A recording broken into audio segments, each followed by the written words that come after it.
Nah ini, ini pokoknya ya. Sebenarnya berita yang bagaimana sih yang harus kita berikan penafsirannya? Eee, apa kriterianya? Nggak banyak sebenarnya kriterianya. Di bawah ini adalah beberapa kriteria sebuah fakta peristiwa atau fakta opini bisa dilanjutkan menjadi berita interpretatif ya. Jadi dasarnya tetap ada faktanya dulu ya. Setelah itu baru kita lanjutkan menjadi berita baru, berita interpretatif. Artinya juga bahwa berita interpretatif itu sebenarnya lebih banyak follow up story ya. Nanti berita yang sudah ada, kemudian kita kembangkan, kita tulis lagi, kita liput lagi dengan memberikan penafsiran. Dia bukan yang benar-benar baru gitu ya. Tapi bukan berarti berita yang benar-benar baru tidak ada penafsiran, bukan. Tapi pada umumnya berita interpretatif itu adalah pengembangan dari berita yang sudah ada. Kalau berita yang baru sama sekali, biasanya kan kita taruh di hard news ya. Saya ada kecelakaan, seperti Vanessa Angel dan keluarganya mengalami tabrakan di jalan tol. 5 menit kemudian berita itu sudah menyebar, 5 menit setelah kejadian. Nah itu pasti adalah berita hard news ya. Tidak ada penafsiran sama sekali. Kemudian beberapa jam kemudian baru ada berita lanjutannya tentang penafsiran. Dikaitkan dengan fakta baru. Dilihat Instagramnya si Vanessa setengah jam sebelumnya dia posting lagi jalan tol, kemudian dia nanya, ayo tebak mau kemana gitu. Nah itu adalah bahan-bahan untuk penafsiran berita. Kemudian ada juga postingan dari supirnya yang memfoto dashboard mobil yang menunjukkan RPM ya, dan kecepatan mobilnya yang tinggi. Kamu tahu RPM ya? RPM itu radius per menit, artinya jumlah putaran roda, jumlah putaran per menit ya. Jadi kalau saya contohnya naik sepeda yang paling gampang ya. Kalau naik sepeda kan kita goes ya. Nah RPM atlet itu sekali 1 menit dia bisa menggoes, menginjak pedalnya itu sampai 160 kali ya per menit. Itu kelas atlet. Tapi kalau kelas orang biasa-biasa aja gitu ya, bukan atlet dan pesepeda biasa, dia bisa 60 ya.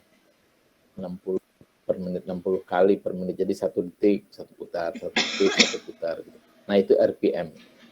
Kalau orang yang hobi terlatih, bukan terlatih apa, orang yang hobi dengan sepeda dia bisa mencapai 100 RPM. Nah, si supir ini memotret dashboard yang menunjukkan RPM mobilnya dan speednya itu tinggi sekali. Nah, itu dimasukkan ke dalam berita. Itu adalah fakta tambahan ya untuk memperjelas apa yang terjadi. Itu yang namanya jelasan tambahan atau interpretatifnya. Jadi kriterianya apa? Yang pertama adalah pidato yang menarik. Tentu saja yang pidato ini harus tokoh ya. Kalau saya pidato ya nggak jadi berita lah ya. Tapi kalau misalnya presiden, ketua DPR, tokoh partai, nah itu menjadi pidato yang menarik. Ukuran menarik enggaknya nanti kita bahas, misalnya ada berapa kali sebuah pidato diberi applause oleh audiens. Jadi kalau orang pidato suka diberi tepuk tangan, itu berapa kali tepuk tangannya. Tapi kamu juga harus hati-hati di Indonesia. Di Indonesia itu tepuk tangan diperintahkan ya oleh MC. Ayo kita beri tepuk tangan yang meriah pada tepuk tangan. Ya. Sebenarnya kan tepuk tangan itu bentuk apresiasi ya. Ya itu spontan aja. Makanya kalau kamu melihat acara di luar, MC di luar itu tidak pernah menyuruh audiensnya untuk tepuk tangan. Ya. Norak aja rasanya, tepuk tangan. Seolah-olah audiens itu hanya robot yang tidak bisa menghargai orang. Ya. Jadi kalau misalnya di Indonesia tepuk tangan ukurannya nggak bisa dipakai, ya, tapi isinya. Atau pidato yang kontroversial. Pidato kontroversial ini kalau di Indonesia sering terjadi dulu. Misalnya di zaman Pak Harto itu banyak sekali yang kontroversial. Pak Harto misalnya menyatakan sebenarnya bukan pidato aja, tapi pernyataan ya. Ini mungkin ditambah pidato atau pernyataan yang menarik. Nah, Pak Harto dulu bikin pernyataan, saya gebuk. Itu jadi judul di koran gede banget, di majalah, di cover majalah berminggu-minggu. Itu Pak Harto ingin mengatakan bahwa siapa aja yang menghalangi demokrasi Pancasila itu akan digebuk sama Pak Harto. Nah, pengertian digebuk yang dikatakan oleh Presiden itu kan menjadi kontroversial. Sebab di zaman itu juga pernah terjadi Petrus ya.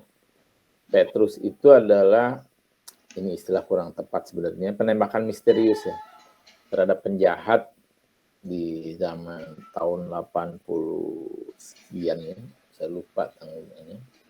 Itu penjahat merajalela, jambret, merajalela, jadi ada orang ibu-ibu naik motor jambret sampai motornya jatuh dan dia luka-luka gitu. Atau meninggal, saya lupa waktu itu. Nah, beritanya sampai Pak Harto marah besar kan. Kalau gitu nih semua gali, selain gali dulu ya, penjahat itu dibunuh aja, ditembakin gitu ya, dikarungin tanpa pengadilan. Itu jadi kalau ada penjahat, ini indikasinya dia penjahat gitu ya, dibawa aja, didor, tembak, dibuang mana-mana gitu. Dan itu cukup mengagetkan dulu dan berhenti itu kejahatan di zaman itu sebentar ya. Tapi itu kan melanggar hukum, tidak melalui pengadilan. Nah, lalu Pak Harto ngomong gini, siapa yang menentang mengganggu demokrasi Pancasila kalau nggak salah waktu itu, saya gebuk gitu. Orang kan jadi ngeri gitu, gebuk ini artinya apa ditangkap? Kalau ditangkap mah diproses hukum ya. Tapi kalau digebuk kayak gali ke penjara itu kan repot. Nah, itu kontroversial sekali pidato Pak Harto. Dan ada beberapa pidato kontroversial atau pernyataan kontroversial dari Pak Harto yang dulu yang hebat sekali ini dampaknya. Kalau setelah itu Presiden jarang memberikan pidato kontroversial kecuali Gus Dur ya. Tapi itu pun tidak didengarkan waktu itu ya. Oke. Jadi kalau ada pidato atau pernyataan yang menarik itu bisa dijadikan berita interpretatif ya. Yang kedua adalah fakta baru saja tidak cukup ya. Jadi kalau misalnya ditulis di berita, kita nggak paham di berita apa nih dan bagaimana bisa terjadi ya. Saya kasih contoh misalnya kasus HW ya, Heri Wirawan yang di Bandung itu, yang pimpinan pondok pesantren atau boarding school atau apalah namanya ya, yang memperkosa 21 siswa santri ya, santri perempuan, perkosa oleh dia. Nah, faktanya kan cuma segitu ya, karena kita dapat bukan dari dia, kita dapat dari jaksa atau apa gitu. Dan peristiwanya udah lama gitu ya. Ini peristiwa, maksudnya peristiwa perkosaan, tapi peristiwa pengumuman ada fakta itu, ada peristiwa itu baru ya. Nah, ini nggak cukup, jadi wartawan menggali-gali itu kemana-mana. Akhirnya dapat juga ada fakta baru yang lain sebagai penjelasan dan fakta lama. Fakta lamanya adalah ternyata jumlah yang dihamili itu jumlah yang kena kekerasan seksual itu 21. Jumlah yang hamil kalau nggak salah 13, jumlah yang melahirkan 9 atau berapalah, angkanya saya nggak hafal ya gitu. Nah, fakta yang lain yang terkait adalah ternyata di beberapa tempat lain juga terjadi hal yang sama gitu. Nah, jadi kalau fakta baru aja tidak cukup, kita mencari fakta-fakta lain untuk menambahkan agar kita lebih paham, lebih jelas terhadap berita tersebut. Kemudian yang kedua adalah peristiwa yang rumit. Rumit kita kalau diberitakan begitu aja nggak ada, kita susah pahamnya, perlu dikasih penjelasan. Nah, itu masuk salah satu kriteria. Misalnya yang rumit itu bagaimana sih modus operandi koruptor di Bank Bumi Putra, Asuransi Bumi Putra dan Asabri ya. Itu kan orangnya sama. Dan kerugian sampai 23 triliun gitu kan. Dan dia berani gitu. Bagaimana dia mengkorupsi uang negara sebegitu banyaknya gitu. Itu rumit banget caranya. Skimnya panjang gitu. Nah, itu perlu diberi penjelasan. Terus ada penemuan baru ya. Ini penemuan baru tuh baik di teknologi, baik di bidang apa saja ya, kalau ada penemuan baru ya, itu pasti menarik dan nggak cukup berita itu ditulis bahwa ini ditemukan gitu. Harus dijelaskan panjang lebar. Misalnya, ketika ditemukan pertama kali virus corona ini, waduh itu heboh dan banyak orang yang memberikan penafsiran apa itu virus, apa itu corona, apa bedanya dengan SARS, apa bedanya dengan virus influenza gitu ya. Di awal-awal corona kan banyak sekali berita begitu. Nah, itu perlu pengembangan, perlu interpretasi ya, perlu dokumentasi, perlu riset intinya untuk menjelaskan penemuan baru itu. Termasuk sebenarnya di Mandalika itu tempat arena balap yang ada di Sumbawa ya, apa Nusa Tenggara Timur itu. Pokoknya di sana lah, di NTT ya, kalau nggak salah ya. Itu adalah termasuk sirkuit yang paling maju, paling modern, karena menerapkan penemuan baru, aspal penemuan baru. Jadi kalaupun hujan kena air, itu aspal itu tidak licin gitu.